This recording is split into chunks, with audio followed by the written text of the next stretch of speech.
अल्हम्दुलिल्लाहि रब्बिल आलमीन वल आकिबतु लिल मुत्तकीन वस्सलातु वस्सलामु अला सय्यिदिल अंबियाइ वल मुरसलीन अम्मा बाद।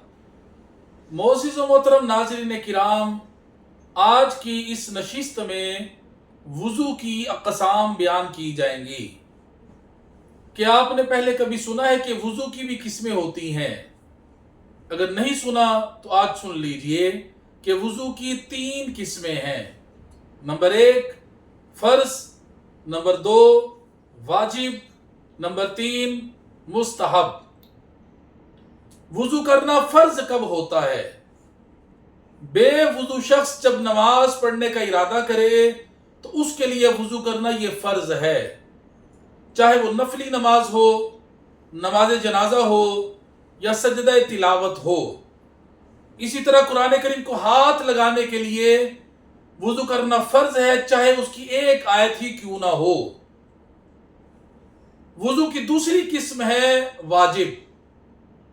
बैतुल्लाह शरीफ का तवाफ करने के लिए वुज़ू करना यह वाजिब है।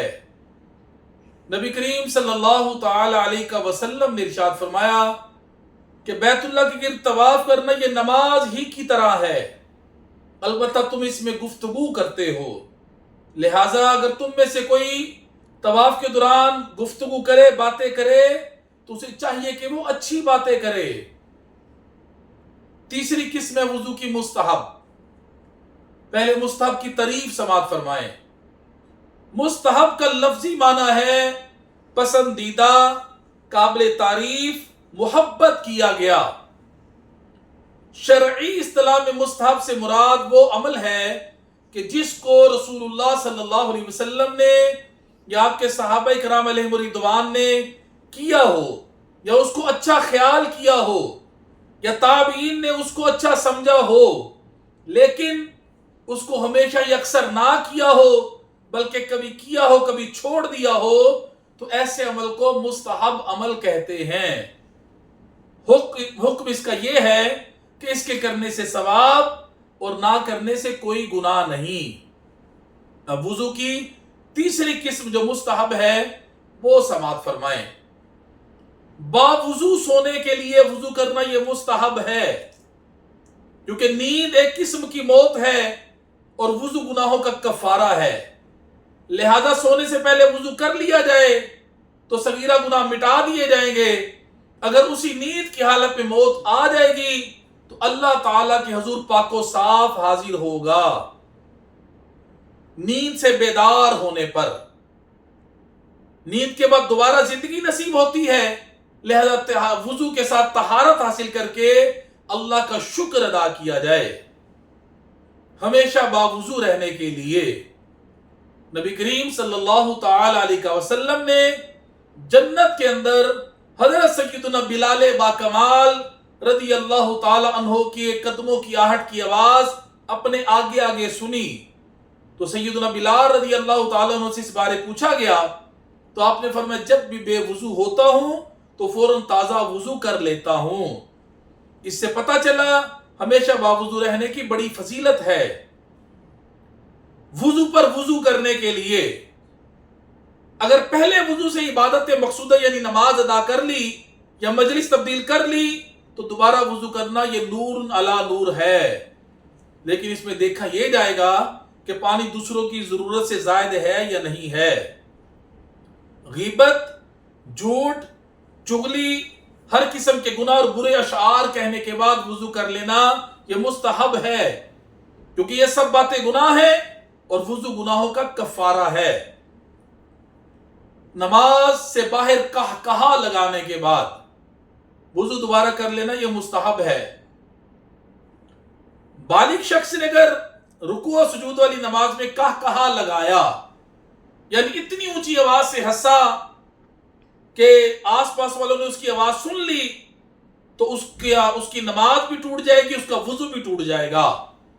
अगर इतनी आवाज से हंसा कि खुद उसने अपनी आवाज सुनी, अब उसकी नमाज टूट जाएगी, उसका वुज़ू है। मुस्कुराने से ना नमाज टूटती है ना वुज़ू टूटता है। करीम आका मदनी ताजदार हबीब परवरदिगार सल्लल्लाहु ताला अलैहि वसल्लम हमेशा मुस्कुराया करते थे। کہا نہیں لگایا کرتے تھے، اور ارشاد فرمایا کہ مسکرانا رحمان کی طرف سے اور کہا لگانا یہ شیطان کی طرف سے ہے۔ نماز سے باہر کہا لگانے کے بعد بھی وضو کر لینا یہ مستحب ہے۔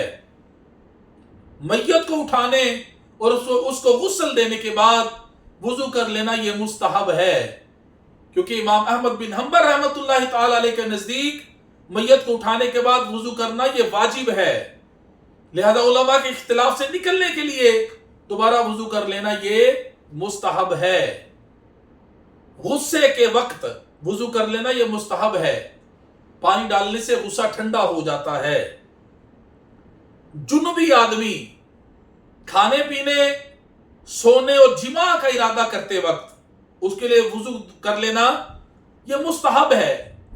اگر وہ پہلے تو اسے چاہیے کہ فوراً غسل کرے، اگر کسی وجہ سے وہ غسل نہیں کر سکا یا کوئی مجبوری ہے غسل نہیں وہ اس وقت کر سکتا، تو کم از کم وضو کر کے کچھ تو پاکیزگی حاصل کر لے۔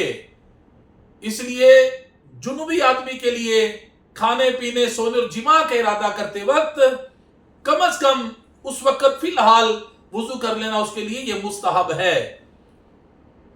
اسی طرح اذان دینے کے لیے، صفا مروہ کے درمیان دوڑ لگانے کے لیے، میدان عرفات میں ٹھہرنے کے لیے اور اونٹ کا بنا ہوا گوشت کھانے کے بعد وضو کر لینا یہ مستحب ہے، کیونکہ بعض ائمہ کے نزدیک اونٹ کا بنا ہوا گوشت کھانے کے بعد وضو ٹوٹ جاتا ہے، لہذا علماء کے اختلاف سے نکلنے کے لیے اونٹ کا بنا ہوا گوشت کھانے کے بعد دوبارہ وضو کر لینا یہ مستحب ہے۔